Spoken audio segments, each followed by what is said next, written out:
উনি বলেছে বিয়ে করো রিজিক বাড়বে, আমরা বলি আগে চাকরি বাকরি এস্টাবলিশ হয় তারপরে বিয়ে, এভরিথিং উল্টা।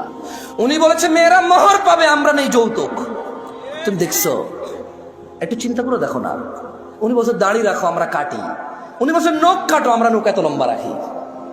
তুমি বুঝতেছো না ভাই, আসলে এটা ও নখ রাখার শখ না, জাস্ট আল্লাহর বিরুদ্ধাচারণ করা, রাসূলের বিরুদ্ধাচারণ করাই হচ্ছে ওর উদ্দেশ্য। ওর জীবনের একটা এইম হয়ে গেছে।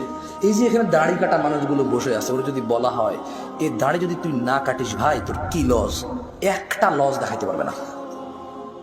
কয়টা লস দেখাইতে পারবে না? একটা সিঙ্গেল লস দেখাইতে পারবে না।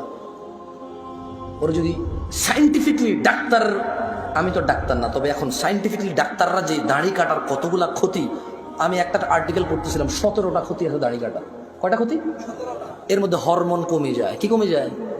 মানে বাচ্চা কাচ্চা হওয়ার চান্সেস কমে যাবে, কারণ দাড়ি থেকে নাকি, দাড়ি যেটা থেকে ওঠে, মানে দাড়ির যে গোড়াটা দেখছেন সাদা সাদা থাকে না, ওটা নাকি মানুষের হরমোন গ্রোথ ভালো রাখে, মানুষের স্কিন ডিজিজে অনেক হেল্প করে দাঁড়িয়ে। সুবহানাল্লাহ। আমরা তো এত কিছু মনে করে রাখি না, সুন্নাহ হিসেবে রাখি। আলহামদুলিল্লাহ। কি হিসেবে রাখি? হরমোন আর স্কিনের জন্য রাখি না, জান্নাতের জন্য রাখি। আল্লাহ কবুল করুন, আমিন। যে যারা নিয়ত অনুযায়ী পাবে। ইহুদি নাসারারা এখন দাড়ি রাখে কেন? হরমোন গ্রোথ ভালো রাখার জন্য, স্কিন প্রোটেক্ট করার জন্য। আমরা রাখি জান্নাতে যাওয়ার জন্য। তো আমরা জিনিস চিন্তা করলাম যে মসজিদে মানুষটা, কনসার্টে কেন মানুষ? কারণ মসজিদে আসতে বলা হয়েছে এই জন্য আসে না, কনসার্টে যেতে নিশ্চিত করছে এই জন্য যায়, নাথিং এলস। আচ্ছা, শীতকালে সব মানুষ জ্যাকেট, কুর্তা, পাঞ্জাবি, জুব্বা, তারপর হচ্ছে চাদর, তোয়ালা, কানটুপি, নাকটুপি, মাস্ক, হাত মোজা, পা মোজা সব কিছু দেয়। কাউ কাছে অত্যাচার মনে হয় না এটা, কিন্তু যখনই পর্দা করার জন্য শুধু বোরখা পড়তে বলা হয় সবার কাছে অত্যাচার মনে হয়। শীতকালে মহিলারা সৌন্দর্য দেখাবে না কেন? ওয়াই? তখন কি ওদের স্বামীর সাথে থাকা লাগে না? তখন কি ওদের বয়ফ্রেন্ডরা ছুটি নিয়ে নেয়? তখন কি ওদের বিবাহের জন্য আসা বন্ধ হয়ে যাবে?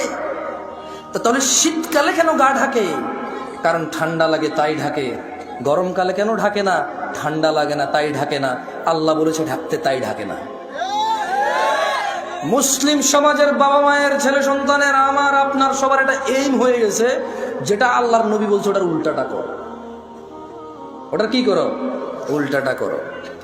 আল্লাহ আমাদেরকে বুঝার তৌফিক দান করুন।